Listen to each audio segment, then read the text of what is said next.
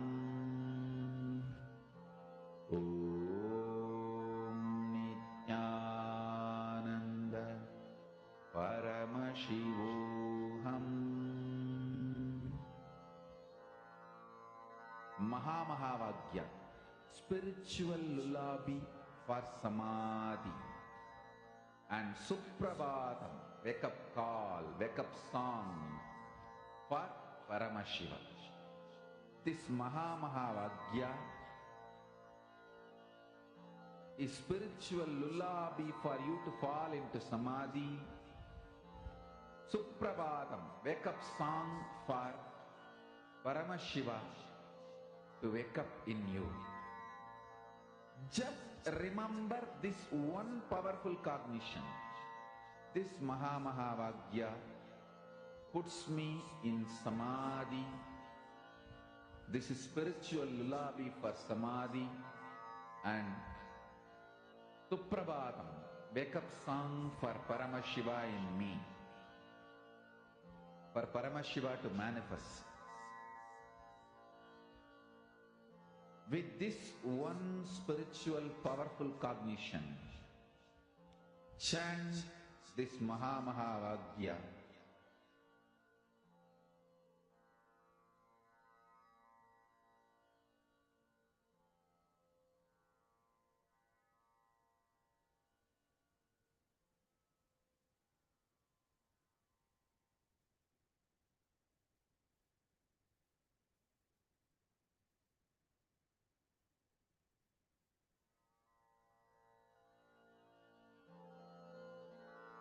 Mahamahavagya, spiritual lullaby for samadhi, and Suprabhatam, wake up call, wake up song for Paramashiva, for Paramashiva to manifest.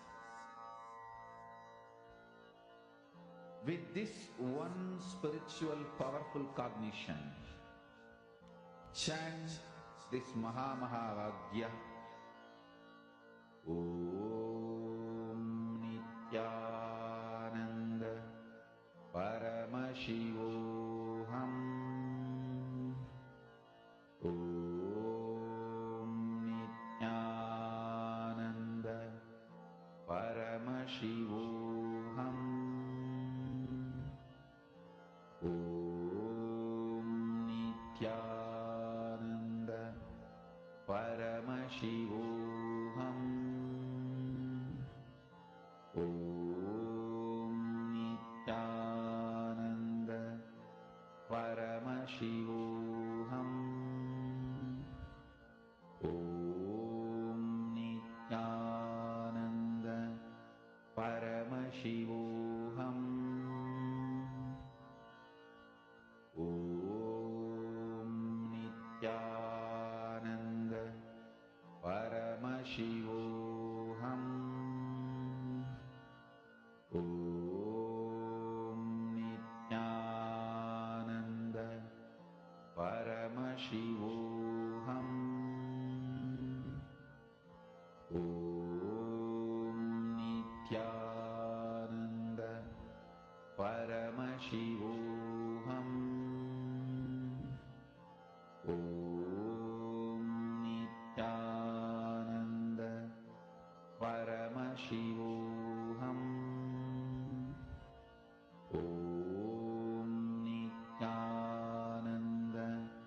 Paramashivoham. Om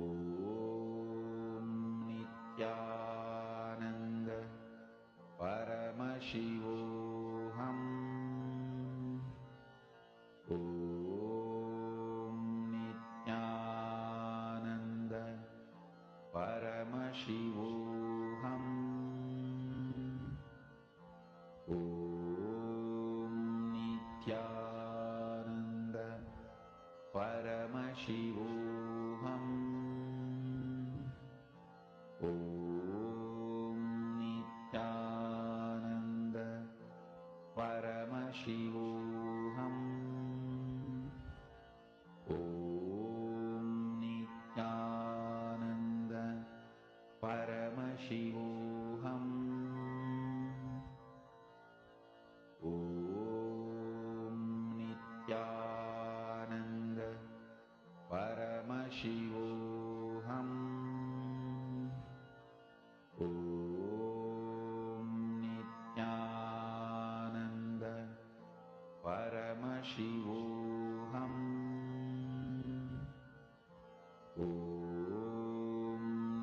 Nithyananda Paramashivoham Om Nithyananda Paramashivoham Om Nithyananda Paramashivoham Om Nithyananda Paramashivoham Om Nithyananda Paramashivoham Om Nithyananda Paramashivoham Om Nithyananda Paramashivoham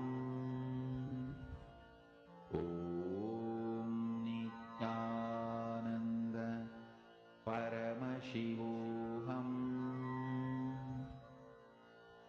Om. Yes, all of you, as you're doing the manifestation, remind yourself of the powerful cognition. See, all power manifestation happens as a result of powerful cognition. If you click with this one thing, oh my God, that possibility is there within me. That click is powerful enough to make you manifest powers. All power manifestation is just a cognition shift. So remind yourself of all the cognition shifts you have received today. Anything that clicked with you. I see so many people posting about how the clicks of whenever you feel stuck, take one simple action. This is exactly what Swamiji says. Powerful cognition, power manifestation. If it's not happening, what is the solution?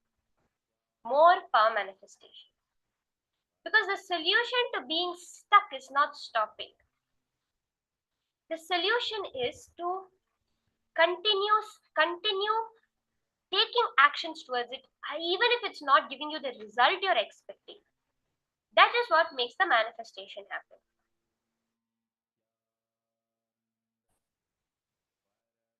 So connect, Swamiji, and just in that space of pure oneness, in that cosmic, connecting to that cosmic self of you, request the object, the water, to move in the cup.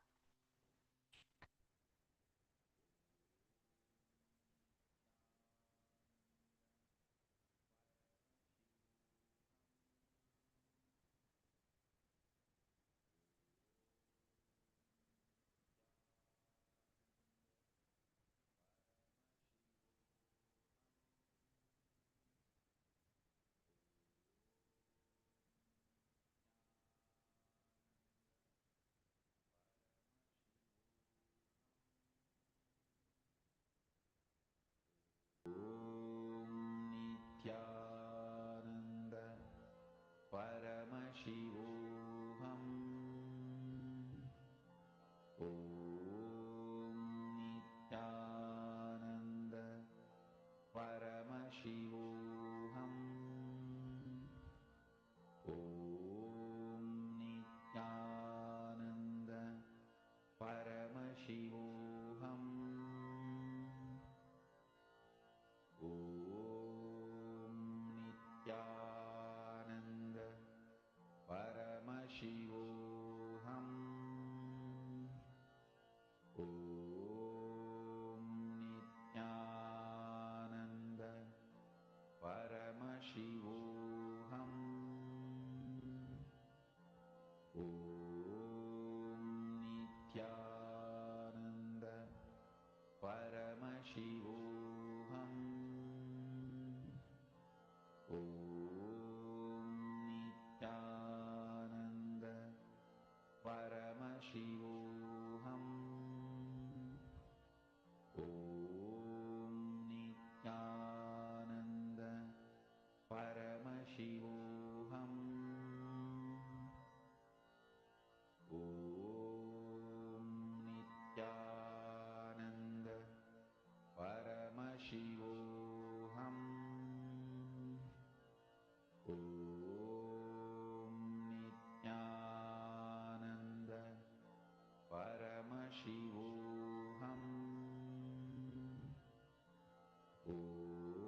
Paramashivoham.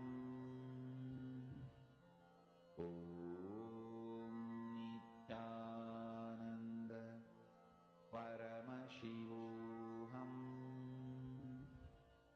Om Nithyananda Paramashivoham. Om Nithyananda Paramashivoham. Om Nithyananda Paramashivoham. Yes. So all of you can post. See, Mahedi, I'm watching you doing the manifestation, Ma. And Mahedi Shlak, Ma, I'm watching you do the manifestation, and I'm able to see that somewhere within you there is a cognition that of how the manifestation has to happen. See, actually, I've seen this with many Gurukul Badasans. When they're doing the different power manifestation, the manifestation will actually be happening, but it will not be matching to their idea of how the manifestation has to happen. In so many people have seen this, man. I'm able to see somewhere you're holding an idea of how exactly manifestation happens. Ma Hedima, are you able to hear me?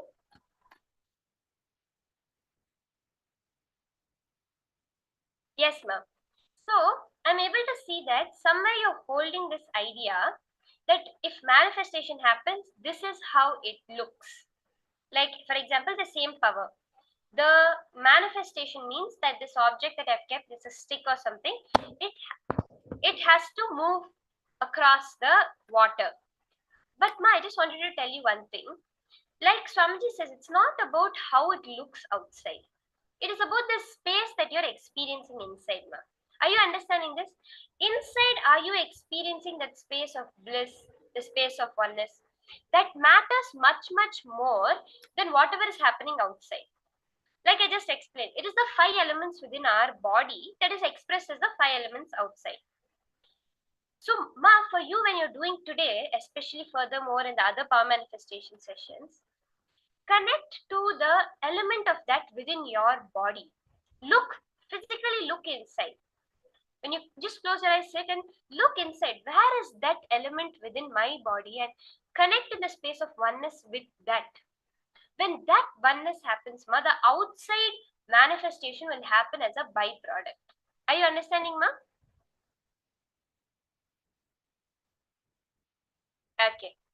So in the next power manifestation, just do this, okay, Ma?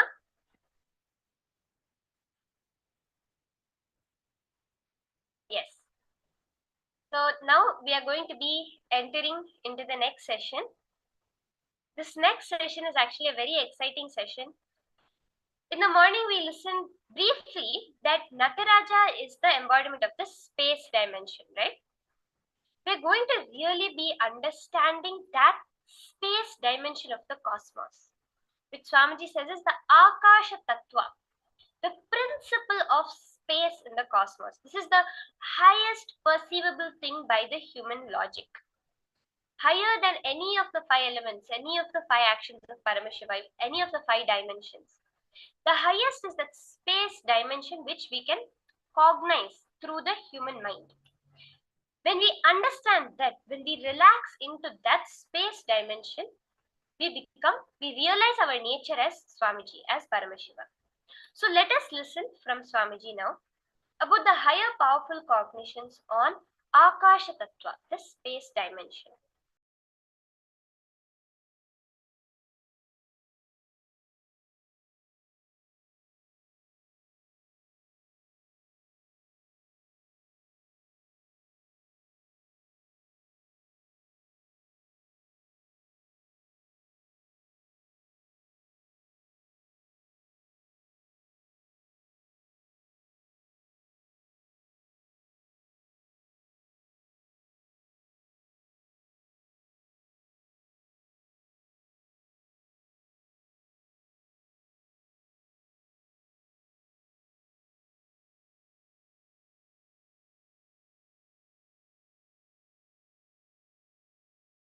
Space, kasha. Let me use exactly the word Mahadeva uses. Akasha is modern Sanskrit word. In original Agama, the word kasha only is there. There is a possibility in that palm leaf. Sometimes this corner of the palm leaf gets broken. So, anyhow, whatever available, even the palm leaf breaking is his action only. So, what he left it for us to understand, from that, the word kasha only is there. So, let's use that, that's all. Space, simple understanding, where length, breadth, depth, time, all these are dancing, vibrating. That is the aspect called space. It's a very simple understanding, but now I am going to give you how understanding space is going to have some use for you.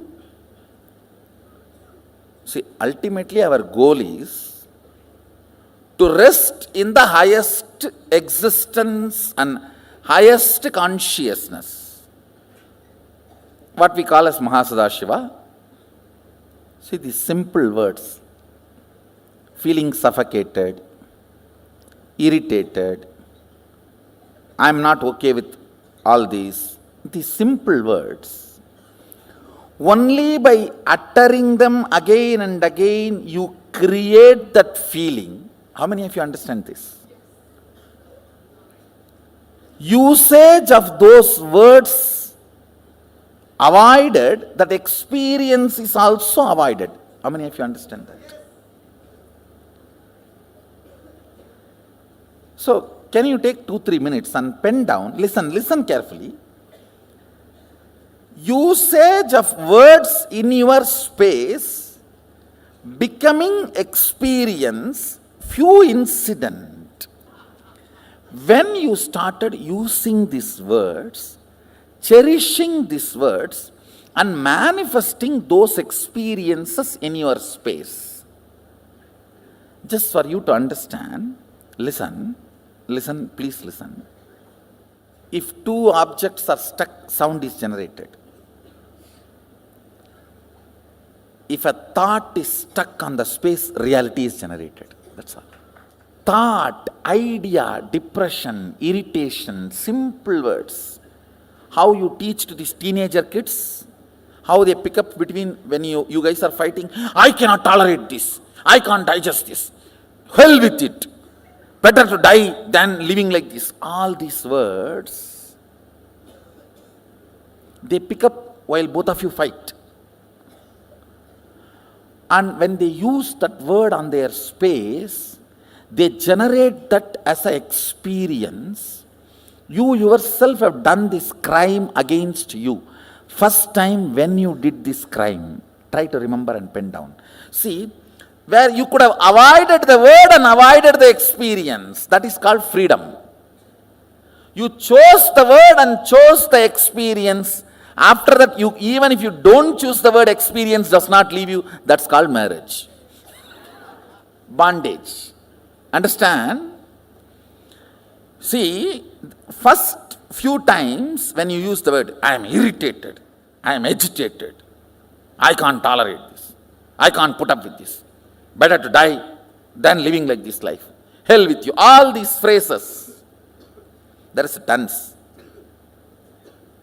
All these Jerry Springer shows phrases.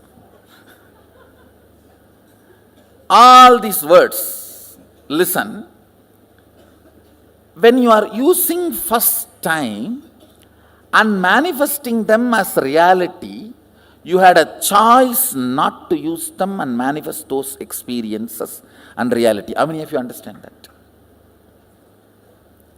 So, but after continuous usage, and those experiences produced, when that become your normalcy, that is what I can't understand this word normalcy.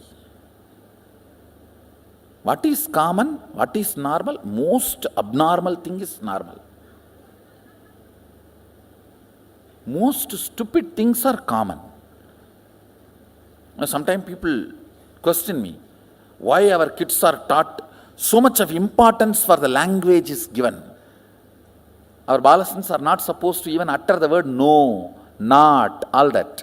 Avoid knowing. So much importance is given for their language because when the language is stuck in the inner space, the reality is generated. Understand the Damaru of Mahadeva, dancing in the space of Chidambara, generates the cosmos. So the language we use inside is the Damaru of Mahadeva.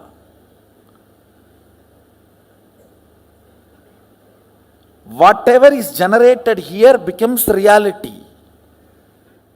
Just remember one or two incidents and write so you will understand when you started doing this big crime against you, using strong words and generating those ideas and experiences in your inner space stupidly.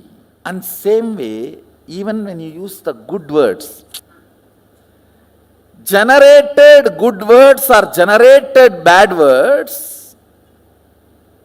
when they hit the space, they become real. Whatever makes the word into real is space.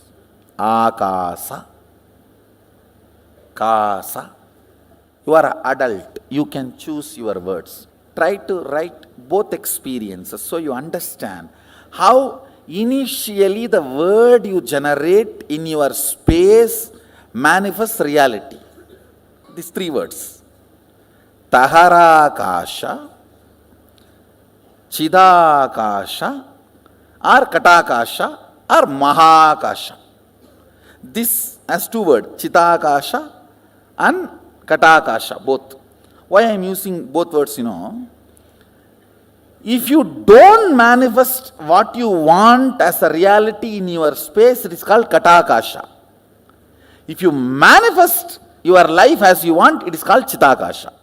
The state, space where you live, the state, space where you operate. As of now, all of you are operating in this Nithyananda Sabha, am I right? So this is called Katakasha. If you don't manifest what you want as reality, but if you manifest what you want as reality in your breathing space, it's called Chidakasha. Conscious space. Katakasha means mud space. Katam is a mud pot. The space inside the mud pot has no use. The mud pot has any use of the space inside? No, you are saying Gatam. No, Gatam is used for us, not for mud pot. For mud pot, it is a beating. No, he is trying to show, no, there is a use, Gatam. Gatam music is used for whom? For us who generates, not for the Gatam. In your space, listen, your state is Taharakasha, where you exist, Taharavidya. Taharavidya means the knowledge of enlightenment, science. Now, whatever I am talking to you, all these can be classified as Taharavidya. Precisely, if I have to translate that word, grounded in existence. Tahara, grounding you in your soul, Atman, enlightenment, is called Taharavidya. Where you are grounded is called Taharakasha, the space of your life, alive.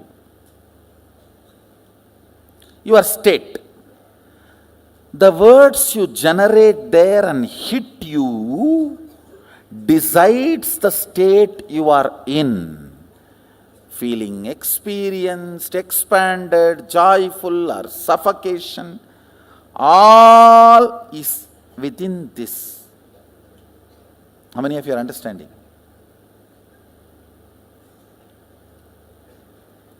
Having the whole world open for you and feeling imprisoned can be there. Sitting on one small cave, feeling enlightened can be there? Because it is on Tahara. There are many great sadhus lived in a small cave of remote Himalayas, lived such an ecstatic, glorious space. And there are many people who are flying whole day and night in the space, but feeling imprisoned inside. How many of you are understanding what I am saying? The words you utter, that creates the space you operate. That makes your breathing space as Katakasha or Chitakasha. Chitakasha means consciously generated space. Means if you are uttering all the words consciously, tuning to your life's goal, you create Chitakasha. If you are uttering why without knowing why you are uttering, or because of compulsions, and manifest default reality by fault, that is called Katakasha. Listen, default reality is Katakasha, conscious reality is Chitakasha.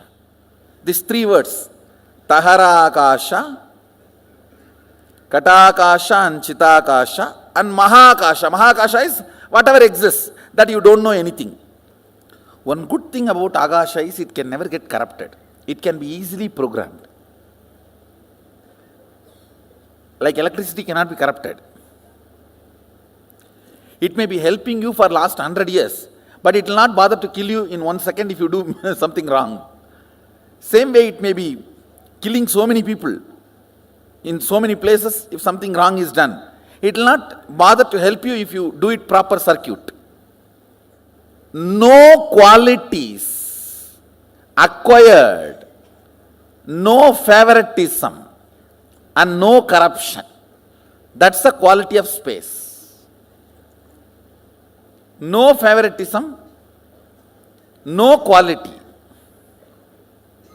acquired. It is all about what you want to do from now. That decides the whole programming of the space. That's all. See, only when you are initiated, you use your will. With that will, you manifest something consciously in your space. Only then soul enters into your system.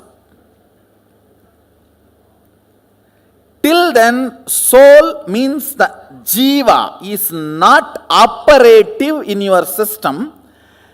Your body is alive and functioning because of the Vatavarana, not because of the individual soul. He calls it Pratyagatma Chaitanya Jakratam. I will be using this word many times in the satsang also. Individual conscious will awakening and declaring its existence. If you know, yes, I exist and I have this as a problem, this as an inspiration. Even if you have a problem, it's okay. But your individual will should perceive the problem, only then it will start cracking the code. Understand, the Katakashic existence is called accidental existence. You need to use your will persistence ferociously.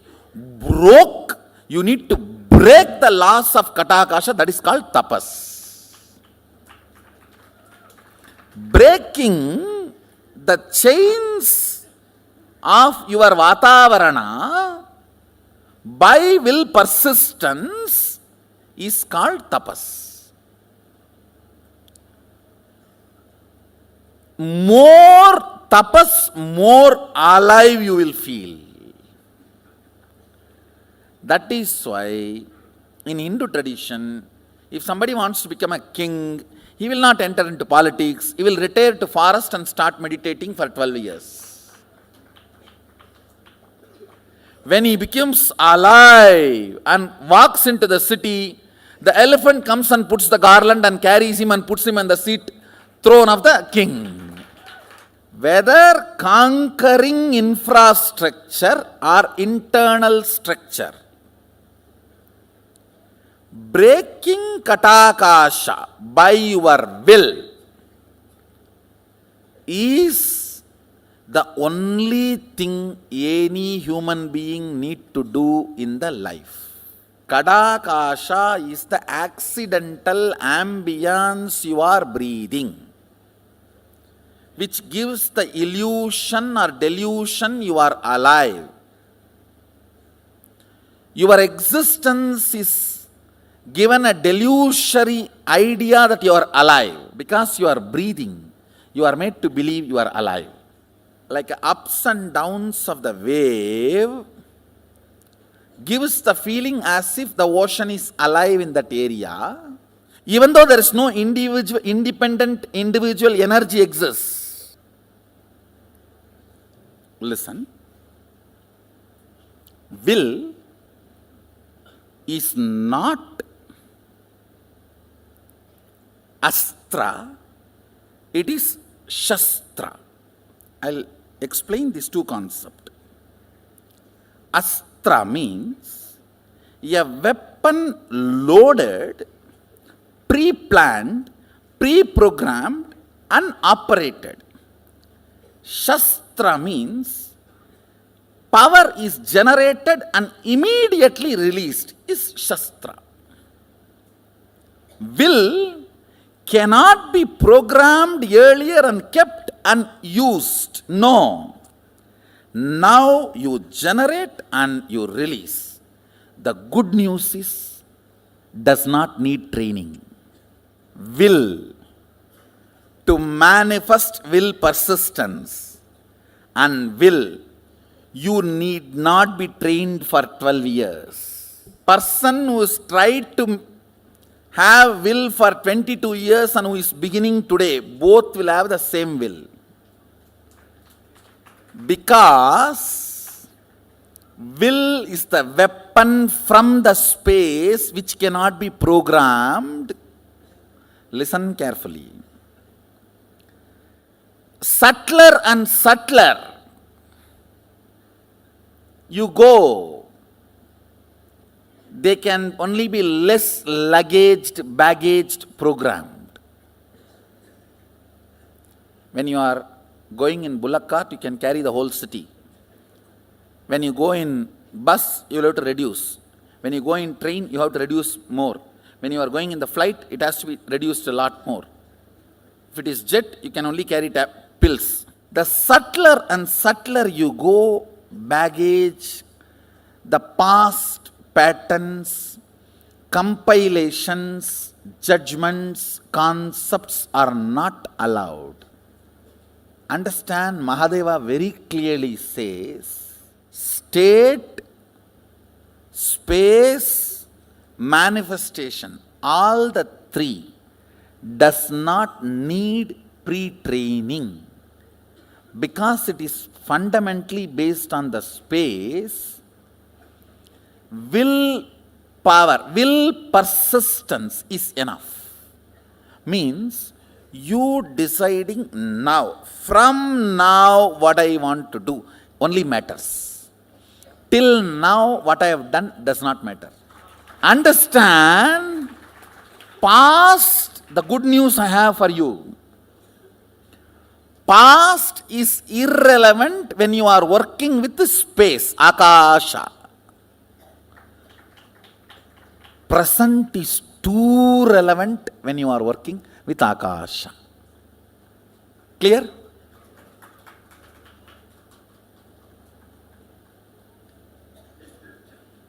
You have been 20 years devotee, 25 years devotee, are born and brought up along with me does not matter, or yesterday only you entered the program does not matter at all. From this moment, what do you want to do matters. Taharakasha means your soul is infused into you in the form of Shaktipada as a will. Will means experience. I exist larger than what I was feeling as me till before the initiation. How many of you are catching what I am saying? How many of you feel? Listen carefully. After the initiation and power manifestation, even the way you feel you is much larger. That only manifests into Katakasha and makes it into Chidakasha. If you don't manifest power, your Nithyananda Sabha is Katakasha. If you manifest power, your Nithyananda Sabha is Chidakasha. Signs of initiation. Diksha. This word Diksha need to be understood. The word initiation is too superficial for Diksha.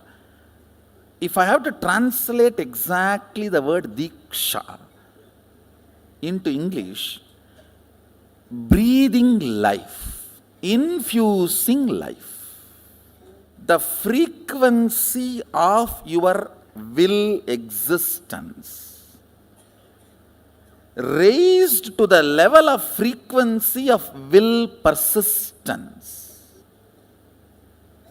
to become the realization of will, reality, realization. Understand? Taharakasha breathed, Guru breathes life into Taharakasha.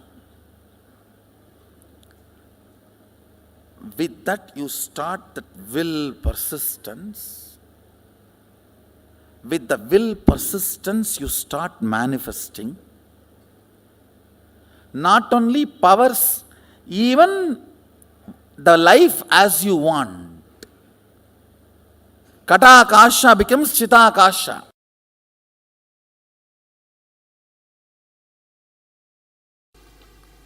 Listen. Gap between one thought and the other thought is space. Here. Gap between one Big Bang, another black hole is space here.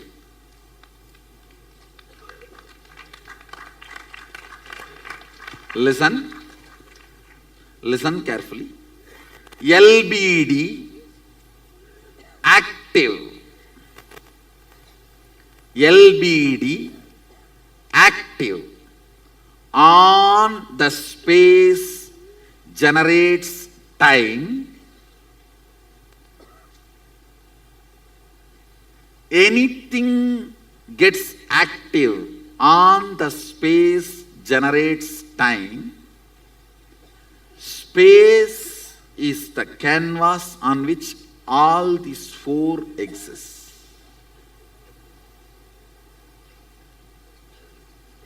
Listen. Whenever a mass rotates, it creates gravity. Whenever LBD gets active, it generates time. Where all four exist is space. Because you have space inside, you are able to perceive everything. Because there is a space in the cosmos, all the generation, maintenance, destruction, delusion, liberation happens. The space here, Chidakasa, perceives everything. Space here, Parakasha, allows everything to happen.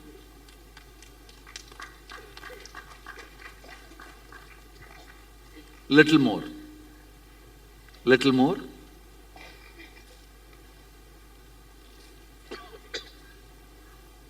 Eyes receive information, digitize it. I should call bio-digitizing. Sense it. It hits at one space and the response comes back. For example, you see the snake, response of let's run away or beat. The spot where this information hits and the response comes back is called space, Akasha.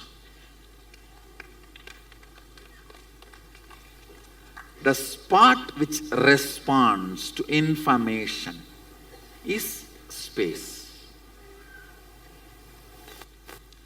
If the gap between one thought and the other thought is too little, you do not perceive the existence of space. If there's more gap, you perceive the existence of space. It's like if you are taking 2000 files, quickly you have to come back. If you are taking only 2 files, you can spend time with him. Ability to spend time with him is called luxury, Lakshmi.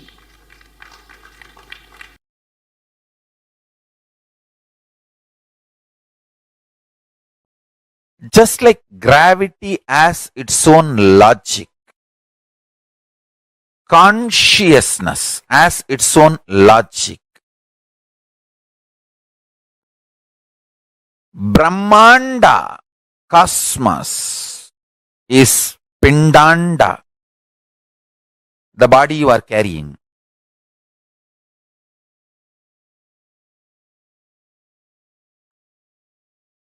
If you decide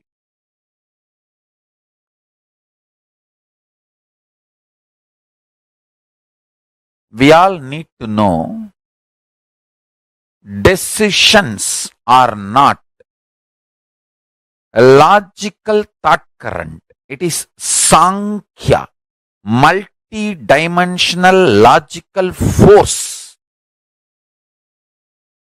Sankalpa is not one more thought or idea you have.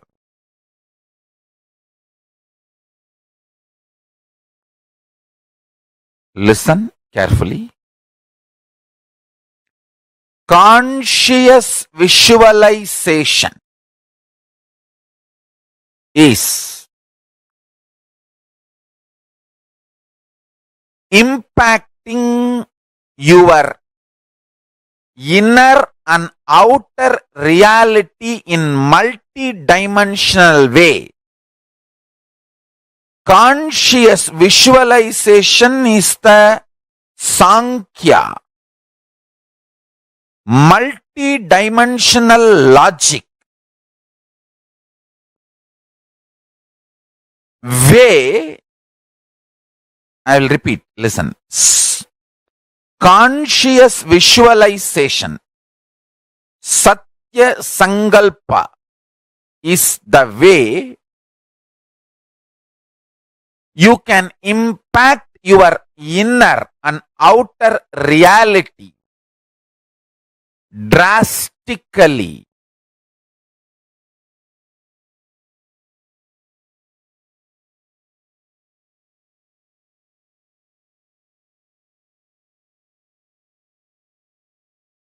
This powerful cognition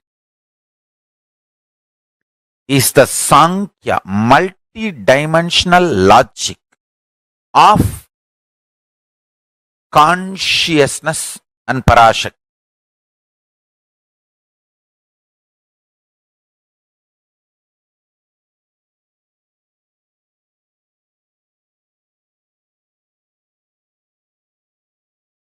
We all underestimate the power of conscious visualization.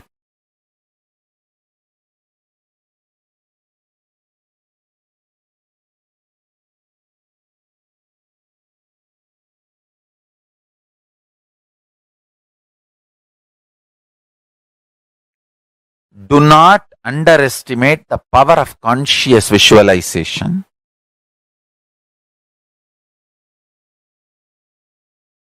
Because conscious visualization directly impacts the space, Akasa Tattva. Akasha Tattva is powerful enough to manifest what you want in your life.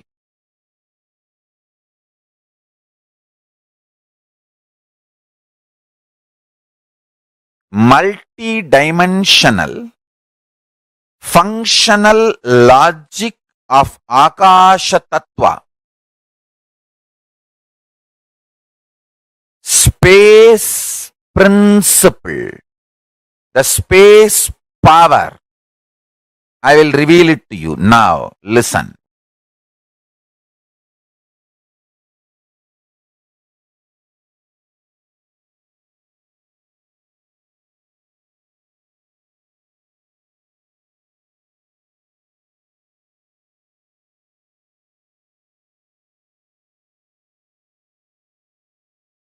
What I am revealing now will become reality to all the beings who declare their integrity to me. Listen.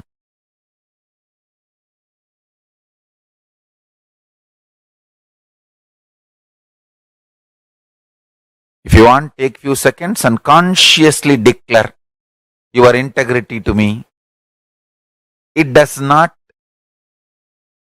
require you to give your money or any precious things you think as your possession. Nothing need to be renounced. Be very clear. I am putting it very clearly. Now, you declaring your conscious integrity to me does not require anything to be, anything which you like or love as your life to be given away. Conscious integrity is the Sankhya multi-dimensional logic, methodology through which you connect your spiritual umbilical cord connection to me. Whoever connects whatever Paramashiva has revealed to me, I can share that to you. You can receive that to you into your system. Hinduism is all about Guru-disciple tradition, Guru-Sishya Sampradaya. All the great things are revealed through the Guru-Sishya Sampradaya to the world. I tell you, whenever you declare your integrity to a Guru, all his realizations and experience, expertise, Satya, Satya, Shaktis become yours.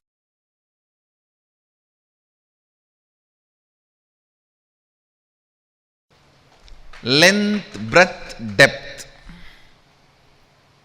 time. You say you know only these four. Where does this four exist? That is what is space. These five are called unit dimensions. Listen carefully, not dimensions, unit dimensions. Centimeter itself is not enough information for you to understand how many centimeter cloth you need. For example, you go and ask the tailor, I want to stitch my dress. How many meter cloth I need? He says, meter. Meter means what? Tell me how many meter? Meter is only a unit, not quantity. Length, breadth, depth, time, space. These five are unit dimensions. not actual dimensions. The permutations and combinations of these five, length, breadth, depth, time and space, permutation combination of all these five playing around, understand, that is what is the 11 dimensions. The permutation combination of all this playing around is 11 dimensions. Understand,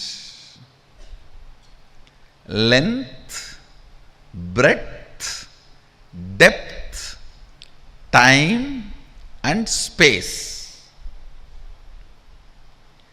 Actually, when the length, breadth, time gets activated in the space, listen carefully. When the length, breadth, depth, mass gets activated in the space, it generates time. So the mass and its velocity in the space produces certain friction which is called time.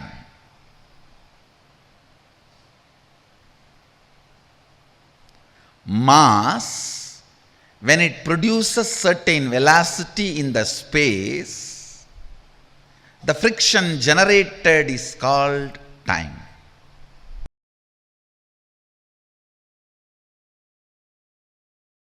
Nowadays, by the time they are 30, maximum 35, they have seen everything, they have done everything which you can imagine, you can't imagine. What more to do? Nothing more. The only way to win this game of boredom is understanding what is time, what is space, the interaction between these two, and knowing the very entry of time into space and space into time is an exciting celebration.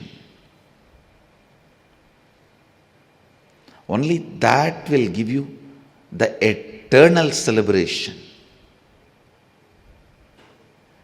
Otherwise, people are tired of dancing, drinking, marijuana. People are tired of everything. They have done everything. All these became outdated. Drinks, womanizing, marijuana, whatever you call it as a pleasure, vacation, cruise, this, that. Everything has become old fashioned, old style. Now all this no more attracts the next generation.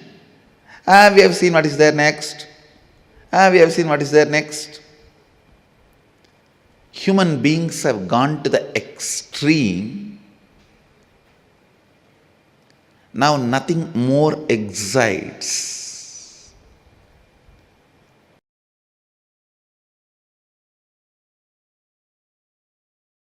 Taharakasha, Chidakasha, or Katakasha, or Mahakasha. This has two words, Chidakasha and Katakasha, both. Why I am using both words, If you don't manifest what you want as a reality in your space, it is called Katakasha. If you manifest your life as you want, it is called Chitakasha. The state, space where you live.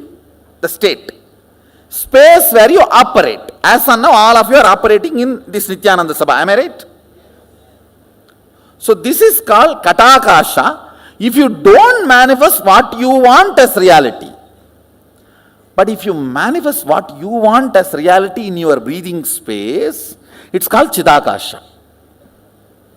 Conscious space. Katakasha means mud space. Katam is a mud pot.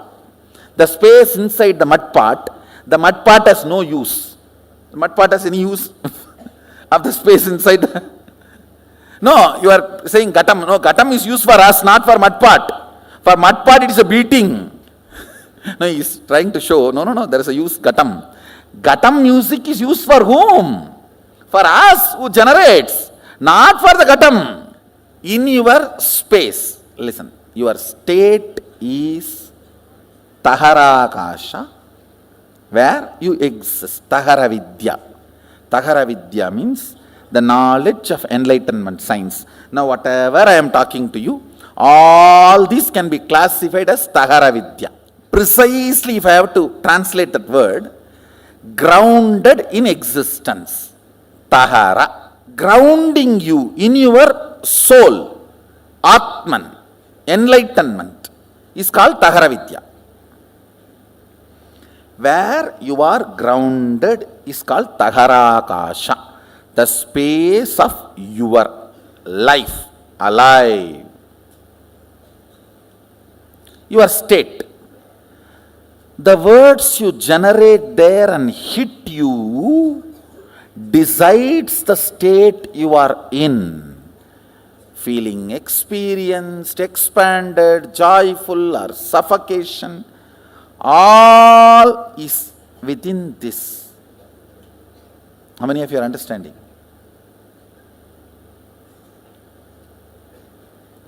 Having the whole world open for you and feeling imprisoned can be there. Sitting on one small cave, feeling enlightened can be there. Because it is on Tahara. There are many great sadhus lived in a small cave of remote Himalayas, lived such an ecstatic, glorious space. And there are many people who are flying whole day and night in the space, but feeling imprisoned inside.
every word that we utter has so much of power. Like Swamiji has summarized the power of words and how we should be harnessing the power of words so beautifully in this one session. What did you all click with the most in this one session? Can I request every one of you to post in the chat? What was your powerful click with this session?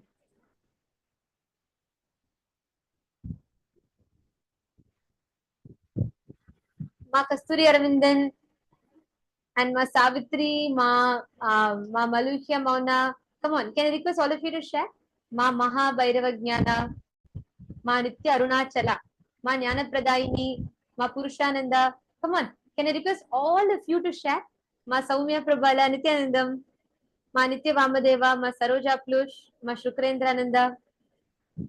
Because this session is something too important. If we understand this one principle that Swamiji explained, you will have the power to tell anything. Like if you declare by tonight you want to manifest $10,000, you will actually start manifesting. Swamiji has given us a secret key for that. So just want to make sure none of you are missing this out. How many of you are listening? How many of you are here?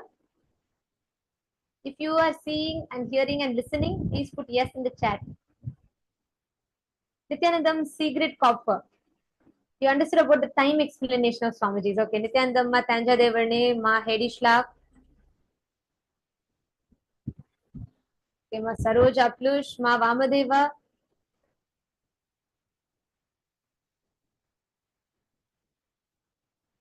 Okay, Ma Purushananda is saying she understood that our words inside and outside create a reality when they hit our space. Yes. And Ma Hedi Shlak has posted her understanding. Ma Savitri, what did you understand?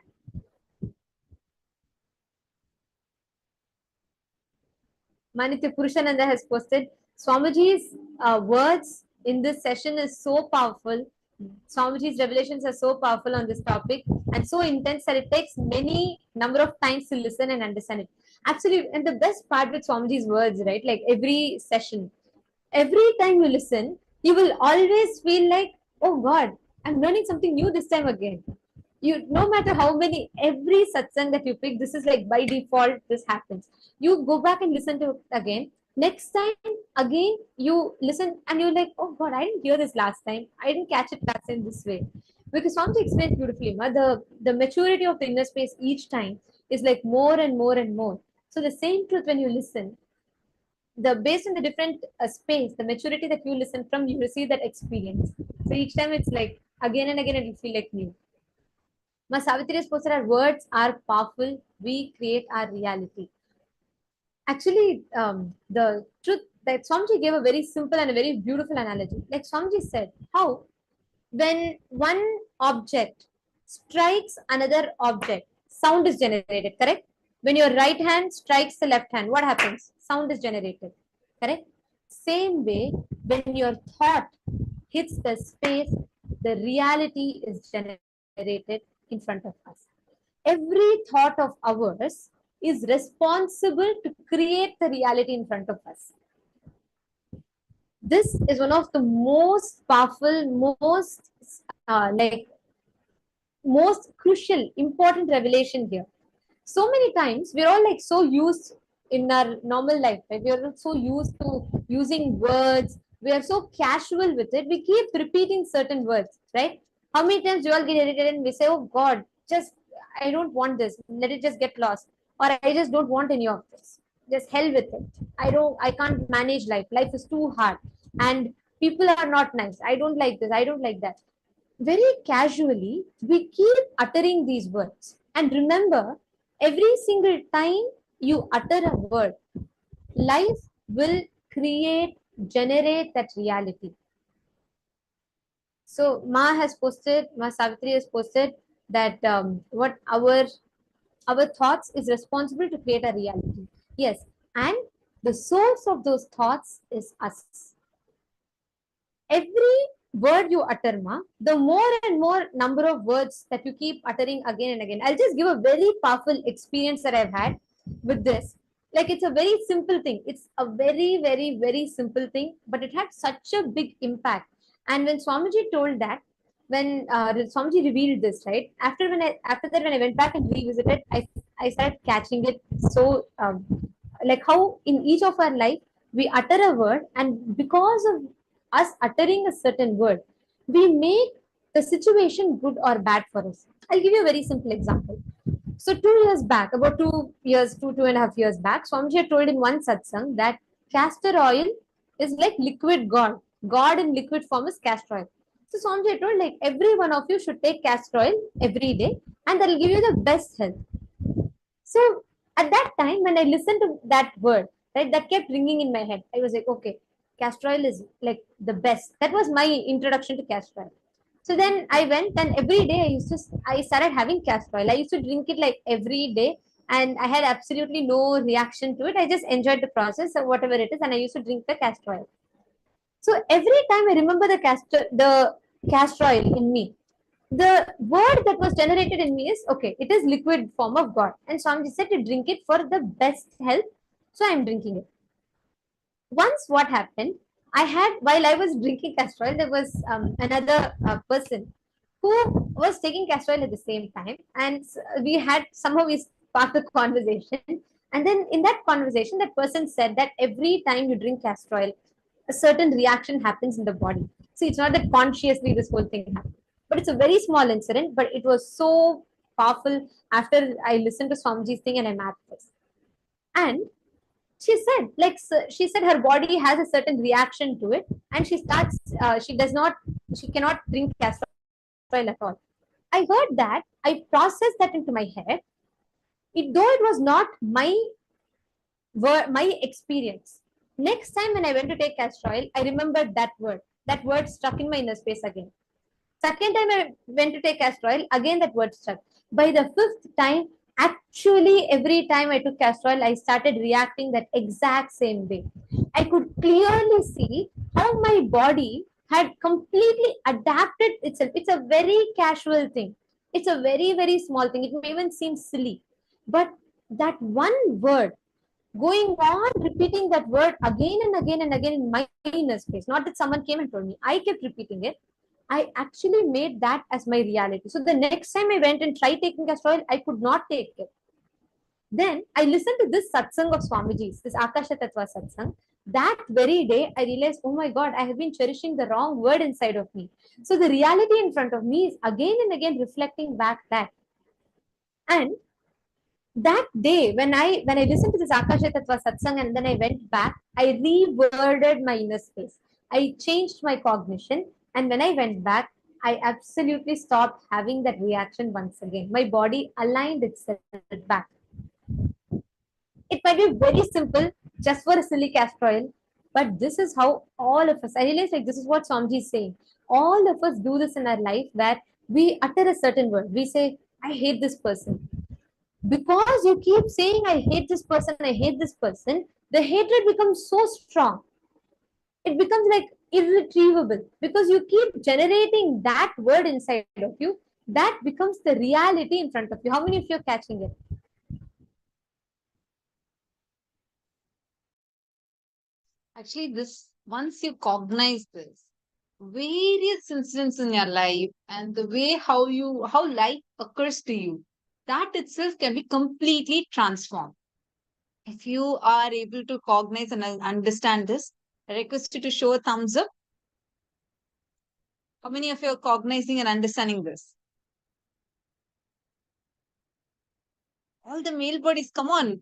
I see very few of you only on camera. How many of you are understanding? Thank you. Still see some more people who are not raising your hands. I request all of you to intensely listen, and if you have questions, feel free to ask. Okay. I see a question from Ezekiel Laya. He's asked, if I manifest from space, does that mean that I don't need to work on trying to connect with the elements? Through space, they will listen to me. First thing, everything that's established on space, yes, they will listen to you. Swamiji says, your thoughts are powerful enough to be able to influence anything that is on space. It has the power to influence the space and therefore anything established on space. And this space is not part of the five elements. In the five elements, what we have as space is Vyoma. What we have as Akasha is like a more conscious space.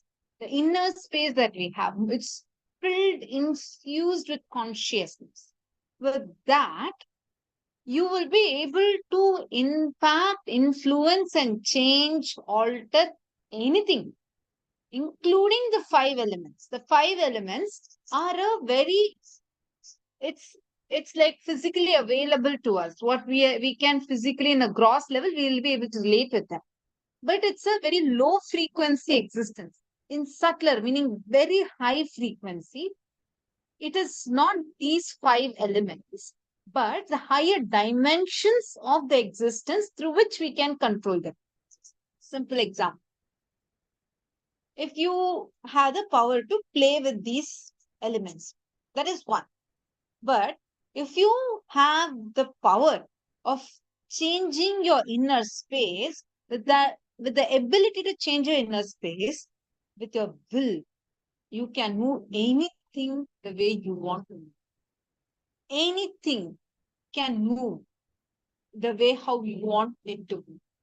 It is like you have the power over everything by having the power over your inner space. It includes people. Including the people, you will have power over everything. That is the power of Akasha. I hope you are understanding now.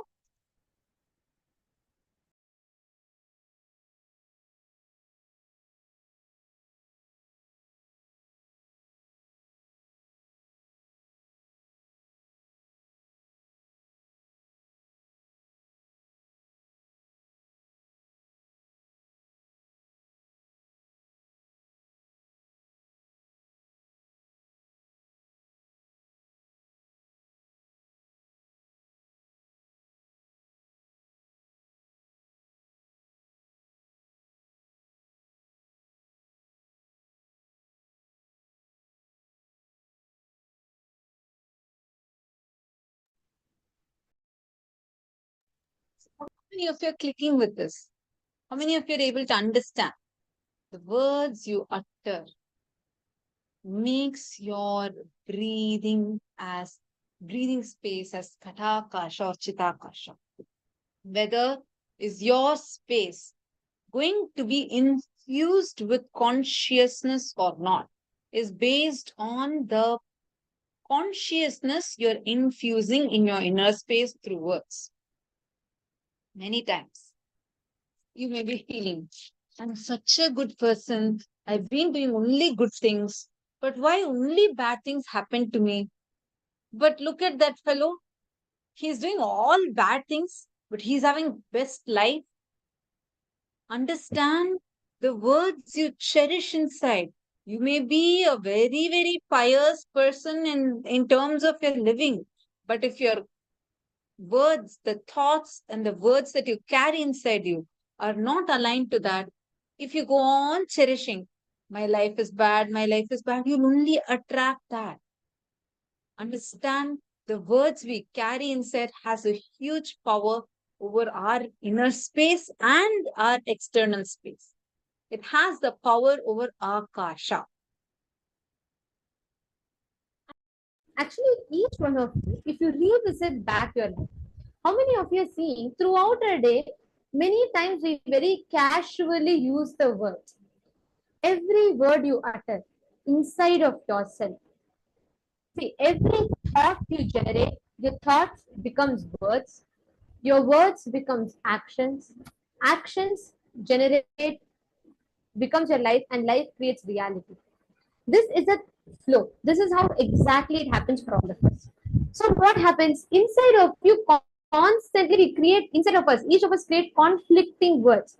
Once we say in the morning that, hey, today I want to go, I want to work hard, I want to hit my goals, and I want to by the end of this month I should achieve my goals of how much I've decided to manifest my wealth.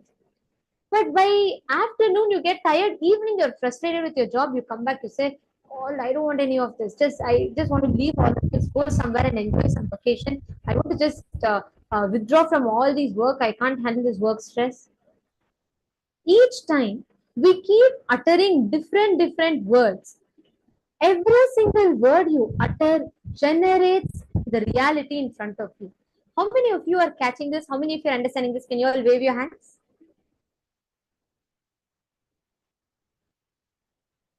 Now, go back to your life. See at least 5 statements, so you all will actually be able to map it. Write down any 5 statements that you kept uttering again and again and again and again and again, because of which an experience became bad for you. Like, for example, the first time you went and you tried doing yoga, you tried waking up early in the morning, and you kept repeating to yourself, "It's going to be boring. I can never make it in the morning. I'm not a morning person." All these type of statements you keep making, and by then end you will actually see you'll be struggling to wake up in the morning. Or sometimes you would have take some incidents, something, it can even be positive, it need not be only negative. Like for sometimes, let's say a certain food, it would have been bitter, you don't like it, a healthy food, like say neem juice, okay? So you would have not liked it, but you kept repeating, "It's okay, Swamiji told neem juice is good, so it is good." And by the end of it, you actually started enjoying the neem juice. Listen, we all have so many incidents based on every experience of reality is based on the words that we would have uttered. So go ahead and list them down. Pen down 5 negative statements and 5 positive statements which you kept uttering and made that as a reality in your life.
relax. Hope all of you finished writing. How many of you are actually seeing how your words actually impact your experience and your reality? So next time onwards, just remember this one principle. Swamiji has given us this Akasha Tattva, the harnessing the power of your words, the power of space. What space you are in your space, every thought you have is going to keep generating the reality. So the next time you feel like there's something wrong happening in your life, you feel like, okay, things are all out of control, you don't know how to do, you don't know how to get things back in place. Remember this one principle. Remember to apply this principle of Akasha Tattva. Your word is going to generate the experience more and more for you. So the more you utter the right, powerful cognition-based thinking, the Sadbhasha, life will reflect that back to you. But the more and more you utter incompletions, cherishing the patterns, then life is going to be manifesting that for you. Even for power manifestation, it's the same principle. We need to remember the Mukti Tattva and Akasha Tattva, where you should entertain the thought current, the thought pattern of having to the negative thinking inside of you, where you constantly cherish the patterns. And at the same time, you should not be stuck. You should not stop. These two play instrumental in your ability to have breakthrough in power manifestation. Are you all catching it? Now, I request every one of you to sit and bring this decision with that tremendous clarity in your inner space. And before that, there's a question. Okay, so Manitya Purushananda is saying, how to monitor all our thoughts and words inside? It's a lot of words inside all day. If this is so, then can't we just constantly say inside I'm enlightened and that will just manifest soon? The answer is yes. Ma, you should understand, Ma Purushananda, just by you telling I am enlightened, I am enlightened, I am enlightened, you will actually become enlightened. But for that consistently you believing, see Ma, the more and more and more you keep repeating that word will become your cognition. And the more and more that cognition gets deepened in you, cognition becomes your action. The action becomes your experience, and that generates reality. Actually, just to add to it, first thing we need to understand it a little deeper. One is the words you cherish inside. Yes, it's even though it sounds like so much you have to keep monitoring, the words are rooted with just few thought currents. The thought currents are like the roots from which you generate those words. There are many, many words you can keep cherishing. But if you see, for example, you feel like you're a very victim person, like you feel life has been very unfair to you.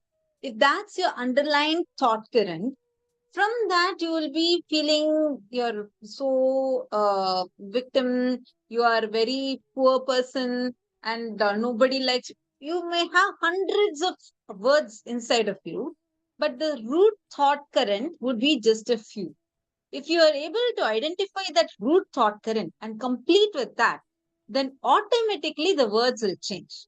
Second, constantly practicing the Sat Bhasha. That's what Swamiji teaches us in Gurukul. In Gurukul, we always speak, like even the words would not be with I, me, my, no, not. Instead, it will be like Ma Tattvapriya wants this. Ma Tattvapriya avoids wanting this. So the way we talk, by the very words, the sentences, the structure, even unconsciously, you'll start cherishing to see yourself as a second, third person instead of the first person. In that level, just changing one few words, it makes a huge impact in your inner space. Like, for example, like if I say I want something versus when I say Ma Tattvapriya wants this, there's already a distance between like that feeling of I and the person, right? So the way how things will impact you, the consciousness, the awareness we have, everything would be completely different. So that is why the language we use is of very, very, very high importance. And third, what type of things are you listening to? That matters a lot. What kind of words are you letting inside your biomemory? One is taking a decision to cleanse whatever you have already taken in. But from this point onwards, how do you want your inner space to be? If you go on soaking yourself in listening to Swamiji again and again and again, his words will enter inside you and it will completely detox you from all the previous words you carry and fill you, flood you, overflow through you. You will see even the physical structure of your body will change. You'll become extremely graceful. That's the power, just the words. Just changing words inside of you can have a physical change even externally, because this will directly affect your thoughts. When the thoughts reduce and you're more and more unclutched, because Swamiji's teachings will put you in unclutching, you will see all the unnecessary toxins that are sitting physically in your body will leave your system. Automatically, your lifestyle will change, your life will transform, and the way you feel about you when you are there alone with yourself, that secret corner of your heart, in your most cherished space, that you are there with you. What words you carry, that is going to influence you in every level. That itself will transform when you just let yourself to be soaked again and again with Swamiji's teachings. And the next thing is ajapa japa, doing the ajapa japa of Mahavakya. All these are various techniques through which you will be able to have that powerful inner space inside of you.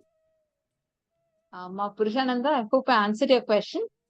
And I just wanted to answer, add another point to it. But it's a very beautiful story Swamiji shares. There's this young boy who goes to the school. He goes to his guru. Okay, so he learns, and he's a little very innocent. He doesn't know anything. So the guru is almost done with his lessons, and in the end of the day, guru tells, "Okay, I'm just telling you this one word, and think about it and come back." So then the guru tells him the word Aham Brahmasmi. Okay, and the disciple, by the time he could ask the meaning of it, the session is over and all that, and he couldn't understand what it means. So he keeps repeating Aham Brahmasmi, Aham Brahmasmi, Aham Brahmasmi, and he keeps coming. And then the father asks, "Say, what are you chanting? What do you keep saying?" Then the then this kid says, "Look, my guru told Aham Brahmasmi, so I'm chanting Aham Brahmasmi." And the father says, "Do you know the meaning?" Then he says, "No, I don't know the meaning." Then the father tells, "That means I am Brahman." Okay. Then the son immediately starts saying, "Oh, Aham Brahmasmi, Aham Brahmasmi. Father is Brahman, Father is Brahman. Brahman means cosmos, consciousness." Then he keeps chanting, and then next his uncle goes. He goes to his uncle, and then the uncle says, "Why are you chanting? Your father is Brahman. What is wrong with you?" And he says, "No, no. I wanted to know the meaning of Aham Brahmasmi, and my father told, he is Brahman." Then the uncle says, "No, no. You have misunderstood it. It means I am Brahman." Then again he starts chanting, "Uncle is Brahman, uncle is Brahman." Like this he goes on, and then finally he goes to the village priest. He's continuing to chant, saying, "Aham Brahmasmi, Aham Brahmasmi, my friend is Brahman, uncle is Brahman, all are Brahman," like that. Then the priest finally tells him, "No, Aham Brahmasmi does not mean all of that. Aham Brahmasmi means I am Brahman." Then he starts chanting, "Priest is Brahman." Finally, then priest says, "Everything is wrong. No, that's not what you're chanting." He gets so confused. He sits under the tree and he just thinks, everyone is saying, "I am Brahman, I am Brahman, I am Brahman. What is the truth about this? What is beyond this? What exists? What is actually it?" And he discovers the meaning that everyone is Brahman, and because of that, he is also Brahman, and he achieves enlightenment just by repeating. Swamiji tells beautifully, this is a story in our Upanishads. Just by constantly repeating your words, you have the power to experience your enlightenment in you. So yes, even if you casually tell, it does have an impact.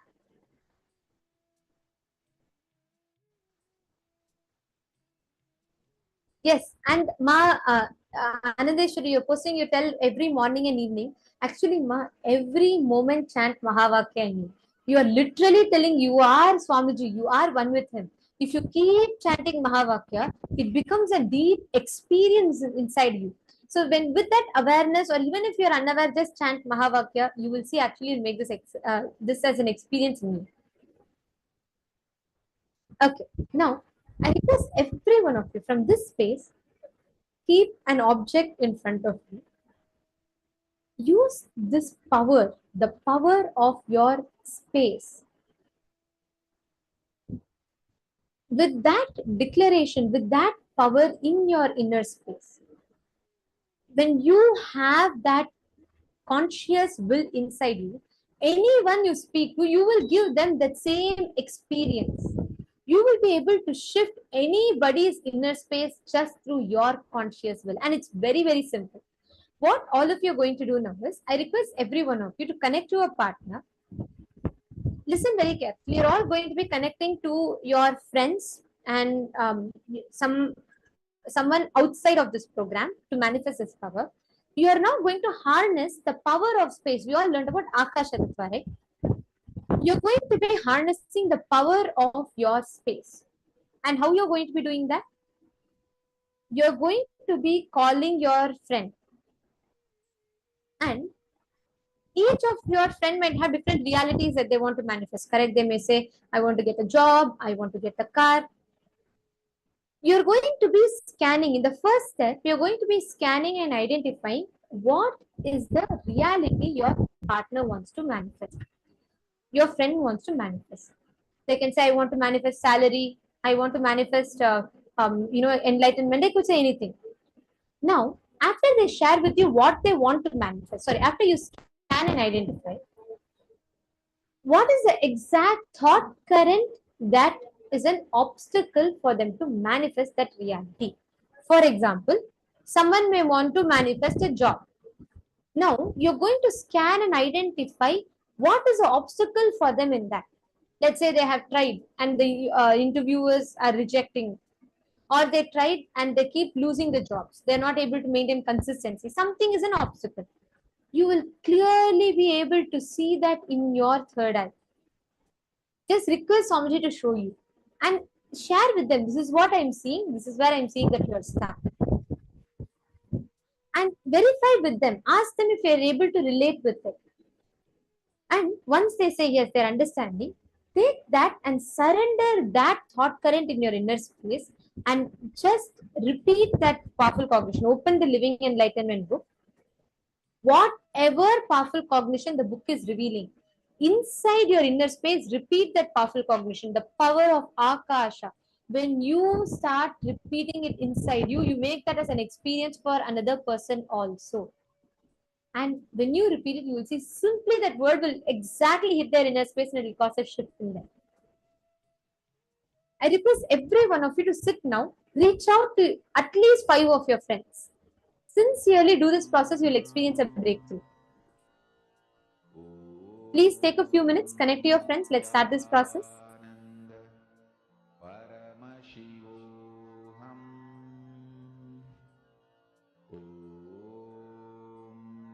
Nithyananda. Paramashivoham.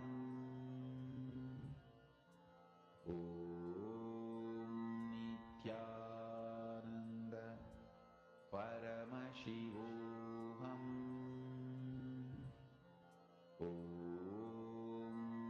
Nithyananda.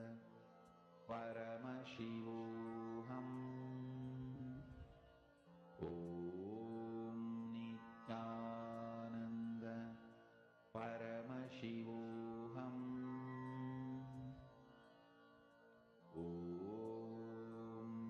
Nithyananda. Paramashivoham.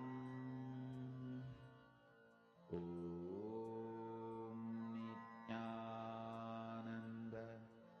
Paramashivoham.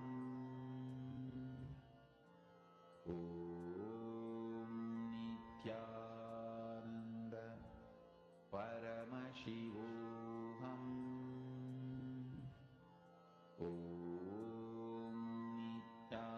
Nithyananda. Paramashivoham. Nithyananda. Paramashivoham.